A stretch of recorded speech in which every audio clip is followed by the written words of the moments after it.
बिस्मिल्लाहिर्रहमानिर्रहीम। अस्सलामु अलैकुम वरहमतुल्लाहि वबरकातुहू। उम्मीद करती हूँ कि आप सब ठीक होंगे। आज मैं बात करने लगी हूँ आजमाइश के बारे में कि जब इंसान के चारों तरफ उस पर आजमाइश आए, चारों तरफ उस पर मुसीबत आए, चारों तरफ उस पर मुश्किलात आ जाए, तो उसे कोई रास्ता नज़र ना आ रहा हो, ठीक है, उस वक़्त भी अल्लाह ताला उसे दो इशारे देता है।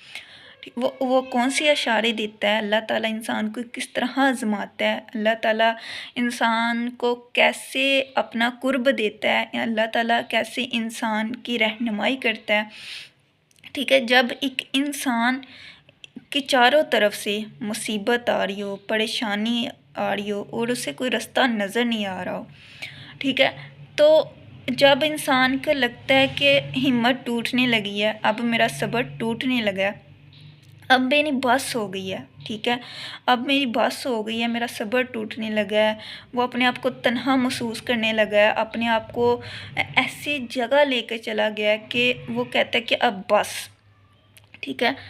तो अल्लाह ताला उस इंसान के सब्र को आज़मा रहा होता है कि वो इंसान की सब्र की ताकत क्या है, उसकी बर्दाश्त की क़ुव्वत क्या है, ठीक है। जब वो इंसान उस मुश्किल में, आजमाइश में, तन्हाइयों में जाके रोता है, तन्हाइयों में जाके आंसू बहाता है, तन्हाइयों में जाके अल्लाह को पुकारता है, तो वो फरिश्ते सब कुछ लिख रहे होते हैं और अल्लाह ताला उस इंसान के एक एक छोटा भी आंसू जो है ना उसको देख रहे होते हैं, देख रहा होता है अल्लाह, ठीक है। अल्लाह ताला फरमाता है कि इंसान जल्दबाज है, वो जल्दी करता है, अब उस पर आजमाइश आई है तो मैं फ़ौरन इससे निकल जाऊं, लेकिन अल्लाह ताला इंसान का सब्र आजमा रहा होता है, उसके सब्र की ताकत क्या है।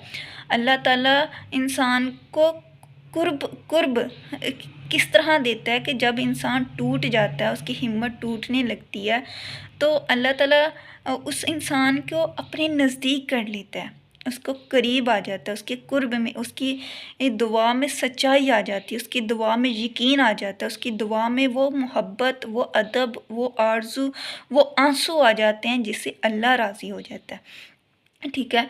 फिर अल्लाह ताला कुरान पाक में क्या फरमाता है कि मैं सब्र करने वालों के साथ हूँ, जो सब्र करते हैं मैं उनके साथ हूँ। इंसान जब मुश्किलात आती है, हर तरफ से उसे लगता है कि उसका जो सहारे होते हैं वो छूट जाते हैं, ठीक है, जो अपने होते हैं वो अपना साथ छोड़ जाते हैं, इंसान अपने आप को महसूस ऐसे तन्हा महसूस करता है कि अब मेरी बस, थक गया हूँ, टूट गया हूँ, सब्र मेरा ख़त्म होने लगा है। तो अल्लाह ताला अपने बंदे के सब्र को ज़ाया नहीं करता, ठीक है, अपने बंदे के सब्र को ज़ाया नहीं करता। फिर अल्लाह ताला उस इंसान को किस तरह हिम्मत दे रहा है कि अल्लाह ताला क्या फरमा रहा है कि कुरान पाक में अल्लाह ताला फरमाता है कि मुश्किल के बाद आसानी है, लेकिन गौर व फ़िक्र करने के लिए, गौर व फ़िक्र जो करते हैं उनके लिए निशानी है, नसीहत है कि उस मुसीबत, उस आजमाइश में ही उस आसानी है, उस मुश्किल में ही आसानी है। देखिए जब वो मुश्किल आती है तो इंसान अपने आप को तन्हा महसूस करता है, अपने आप को तन्हाई में ले जाता है और तन्हाई में जाके अपने आप के अंदर झांकना शुरू कर देता है कि मैंने ऐसे क्या गुनाह किया है, या मैं किसी का दिल दुखाया है, या मैं अल्लाह ताला से दूर हो गया हूँ।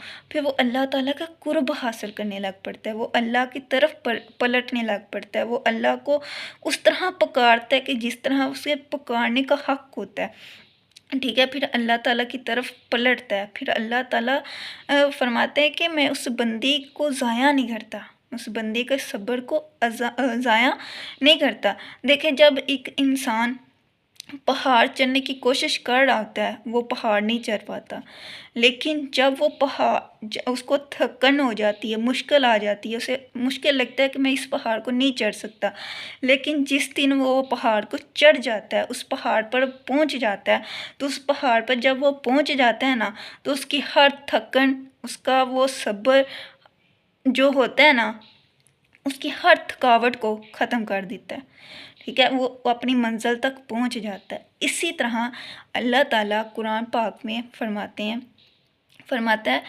कि मैं अल्लाह, याद रखो कि अल्लाह اندھیروں میں اس سمندر کی تاریکیوں میں راستے نکال دیتا ہے۔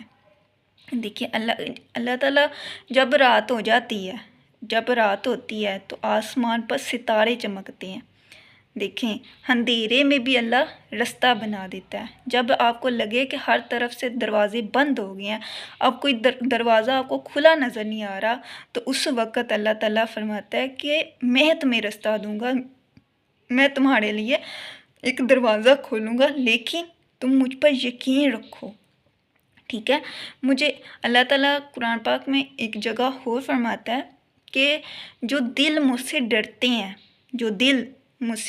ہیں اور مجھ پر یقین رکھتے ہیں تو میں ان کے لیے وہاں سے راستہ نکالوں گا جہاں سے وہ گمان بھی نہیں کر سکیں گے، جہاں سے وہ سوچ بھی نہیں سکیں گے۔ میں ان کو وہاں سے رزق دوں گا جہاں سے وہ گمان نہیں کر سکیں گے۔ دیکھیں جب اللہ تعالیٰ کہہ رہا ہے کہ مجھ پر یقین رکھو، مجھ سے ڈرو، تو میں تمہاری اللہ تعالیٰ تو تنہائیوں اندھیروں میں بھی راستے نکالنے پر قادر ہے نا۔ اللہ تعالیٰ تو حضرت موسیٰ علیہ السلام کو دریا سے نکالنے پہ قادر ہے۔ ٹھیک ہے، حضرت یوسف علیہ السلام کو کنویں سے نکالنے پہ قادر ہے۔ تو اللہ تعالیٰ جو اپنے بندے سے 70 ماؤں سے زیادہ محبت کرتا ہے، کیا وہ اللہ اپنے بندے کو تنہا چھوڑے گا؟ نہیں چھوڑے گا۔ ٹھیک ہے، تو جب لگے کہ ہر دروازے بند ہو گئے ہیں تو اللہ ہمیشہ اس بندے کے لیے دروازہ کھولے گا، لیکن ہم اللہ کو نہیں پکارتے، ہم اللہ پر یقین نہیں کرتے، ہم اللہ سے ڈرتے نہیں ہیں۔ ٹھیک ہے، جب انسان صبر کر لیتا ہے، صبر کر کے پھر اللہ تعالیٰ اس کو صبر کا پھل دیتا ہے۔ اللہ تعالیٰ 2 نشانیاں، 2 اشارے اس انسان کو دیتا ہے۔ وہ اشارے کون سے دیتا ہے کہ اس انسان کو ایک عجیب سا ٹھہراؤ اس کی زندگی میں آ جاتا ہے، اس کا دل سکون محسوس کرنے لگ پڑتا ہے، اس کا دل کو سکون آ جاتا ہے۔ کیوں؟ وہ اچانک جو عجیب اس کو ٹھہراؤ آیا ہے، اس کی زندگی میں اتنی زیادہ مشکلات تھیں، بہت زیادہ مشکلات تھی، وہ تھک گیا، ٹوٹ گیا، لیکن اللہ تعالیٰ نے اس کے صبر کو ضائع نہیں کیا، اس کے صبر کا پھل دینا شروع کیا۔ سب سے پہلے اس کی نشانی یہ ہوتی ہے کہ اس انسان کو اس کے دل میں عجیب سا ٹھہراؤ آ جاتا ہے، تو اس کو لوگوں کی طنز باتیں بھی ہٹ نہیں کرتی، مشکل نہیں لگتی، سخت نہیں لگتی، اس کے دل کو ٹھہراؤ آ جاتا ہے۔ کیوں؟ کہ وہ اللہ تعالیٰ کے قریب ہو جاتا ہے، وہ اللہ کے قرب ہے، کیونکہ اس کی دعاؤں میں سچائی آ گئی ہے۔ ٹھیک ہے، اس کی پکار میں وہ تڑپ آ گئی ہے۔ ٹھیک ہے، پھر اللہ تعالیٰ اس کو عجیب سا سکون دے دیتا ہے۔ ٹھیک ہے، اور اللہ تعالیٰ پھر اسے ایسے راستے دکھاتا ہے، ایسے رستوں سے نکال دیتا ہے کہ جس سے وہ گمان بھی نہیں کر پاتا اور سوچ بھی نہیں پاتا۔ وہ انسان اس مشکل سے، اس مشکلات سے، اس آزمائش سے اس طرح نکل جاتا ہے۔ اللہ تعالیٰ اس بندے کو اس آزمائش سے نکال دیتا ہے۔ آزمائش آتی ہے نا، اگر آزمائش نہ آئے ہم پر تو ہم تو اللہ تعالیٰ سے بہت زیادہ دور چلے جائیں، بہت زیادہ اللہ تعالیٰ سے دور چلے جائیں، بہت دور۔ دیکھیں میں فتنوں کا باب پڑھ رہی تھی، فتنے کیا ہوتی ہیں، کون سا فتنہ ہوگا۔ ایک نا عجیب سا فتنہ ہے تو عجیب نہیں، لیکن جو میرے نبی پاک صلی اللہ علیہ وآلہ وسلم نے فرما دیا وہ سچ فرمایا ہے۔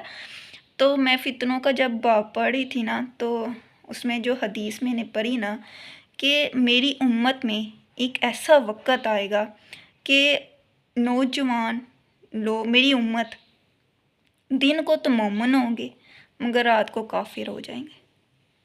میں نے جب یہ حدیث پڑھی میں ہل گئی، یہ کیا چیز ہے کہ یہ کیسا فتنہ ہے؟ تو آج مجھے وہ چیز سمجھ آ رہی ہے۔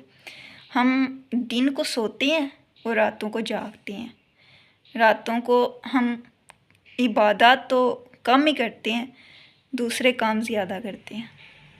تو وہ فتنہ آ گیا جو آپ صلی اللہ علیہ وآلہ وسلم نے فرمایا وہ سچ ہو رہا ہے، وہ ہمارے سامنے ہے کہ ہماری راتیں ہمیں منافقت، کفر کی طرف لے جاتی ہیں اور دن ہم مومن ہو جاتے ہیں۔